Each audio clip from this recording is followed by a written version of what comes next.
Hello, everyone. Welcome to Developing Palates. I'm Aaron Loomis, coming to you from the Ventura Cigar Company studio, and with me today is John McTavish. How you doing, John? I'm doing great. Happy after Canada Day to everybody out there. And pre-Independence Day for everybody in That's the freedom Freedom country. Lands, Yep. Fredonia. So today we're talking about the Ventura Case Study '04. This cigar is a Torpedo 5.5 inch by 52 ring gauge. Comes out of the Occidental factory in the Dominican Republic. Wrapper is Ecuadorian Connecticut. The binder is Mexican Sumatra, and the filler is a multi-country blend. The cigar is priced at $12.81, and it was released in July of 2017. So with all that out of the way, John, what was your smoking experience like? So, interesting cigar. Got a lot of complexity out of the first third. Mild black spice, black pepper, should say leather.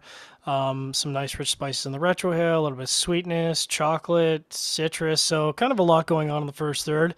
Fortunately, a lot of that carried into the second third. Added with that, got some hay, got some sort of more intensity out of that chocolate flavor. Cedar. Chocolate really kind of defined the second third, which is okay with me. I like that flavor just fine. And then, as is sometimes happens with cigars, the intensity, the complexity kind of fell off in the final third. So there was still some chocolate, still some spice, still some cedar, but none of it kind of defined the cigar. So it was just kind of an overall average experience for the final third. Burn was amazing, which is always good. I mean, we kind of hope that that's the minimum for a cigar, but ash was holding on really well. No issues with touch-ups or relights or anything like that. In fact, I actually had to aggressively knock the ash off, which, again, I kind of look at that as that's pretty well constructed cigar.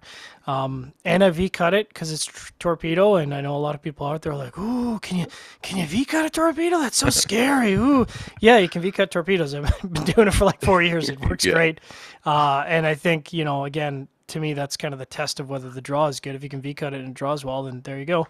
And the draw was amazing. So yeah, how about you? What was your experience like? Yeah, for me, the cigar started with an abundance of like a general wood note, and some creaminess, a little very mild black pepper. A little further in, the cream and the pepper were both really faint. The wood was still the star of the show there. About an inch in, a little bit of mustiness joined the profile, and that the black pepper kind of dropped out around there, and the cream was still really faint. Retrohale was just really a general wood note for me. As the first starts coming to a close, really just woody, the slight mustiness, strength was at that mild medium mark. Getting the second third, a slightly spicy vegetal note kind of joined into the profile. A little further in, that vegetal note kind of toned down a little bit, and then was more of kind of a mellow addition to the background, where the wood was still up front. As the second third was coming close, the wood's still up front, mustiness close behind it, that slightly spicy vegetal note still in the background. Retrohale is really just a mirroring image of that. And then the strength bumped up to slightly below medium. And then in the final third, a little bit of char joined in, created a little bit of bitterness from that vegetal note, along with that wood up front. A little further in, that bitterness subsided. Cigar started to warm up. Wood gained a little bit of a toasty note to it. Mustiness still remaining in the background, but the vegetal note kind of dropped out there. And that's kind of how the cigar finished out. Strength bumped up to be stale right at that medium mark. So nothing crazy in regards to strength wise. In regards to the performance of the cigar, I thought the burn was perfect, just like yours. Razor sharp the entire way. Ash dropped right at the midpoint of the cigar, then held on the rest of the way. So really just one ash drop. And then in regards to the draw, just a little bit tighter than I prefer, but it didn't. It was nothing that was causing an issue. It was just kind of a preference thing there. So overall, what were your thoughts on this cigar?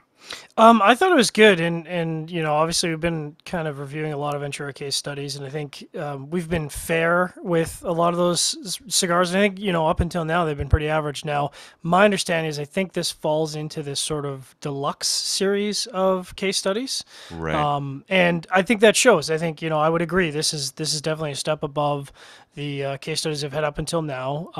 I would say overall it was a good experience. Would I try these again? Yeah, absolutely. I thought it had enough flavor complexity throughout, and it was interesting. Kind of ticked a bunch of boxes for me. What about you? For me, I thought it was a little bit more of a kind of an average, or typical Connecticut shade wrap cigar. Had that very woody note with a little bit of vegetal notes to it. Construction was really good though on this cigar, so it's not something Yeah. you can fault it in regards to that.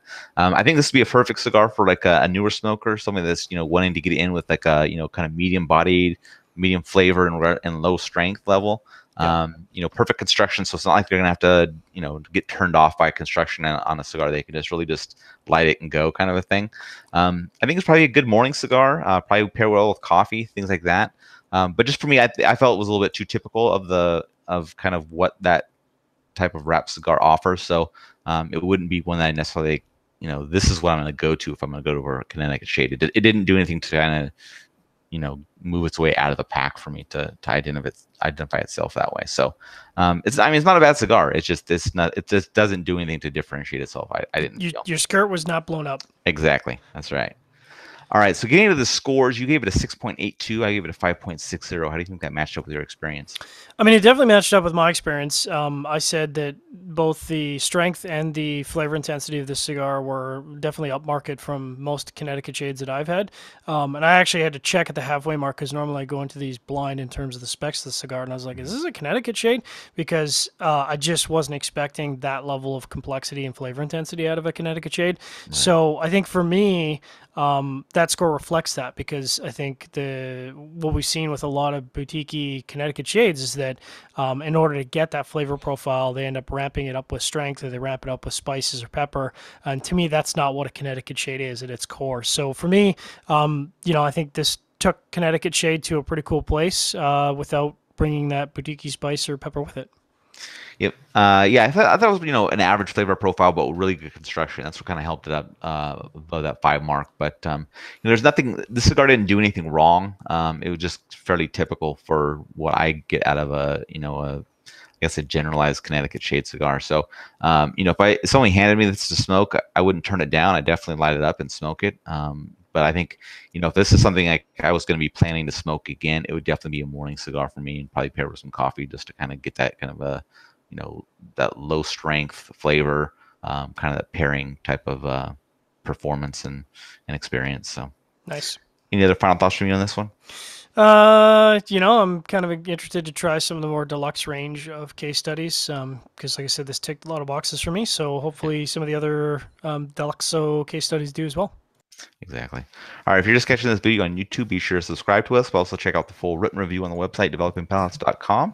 Be sure to follow us on all the social media channels, Facebook, Instagram, Twitter, and Google+. And you can catch all of our review recaps on podcasts. So iTunes, Google Play, and Podbean. Thank you for tuning in, and we will catch you on the next one. Develop your palate.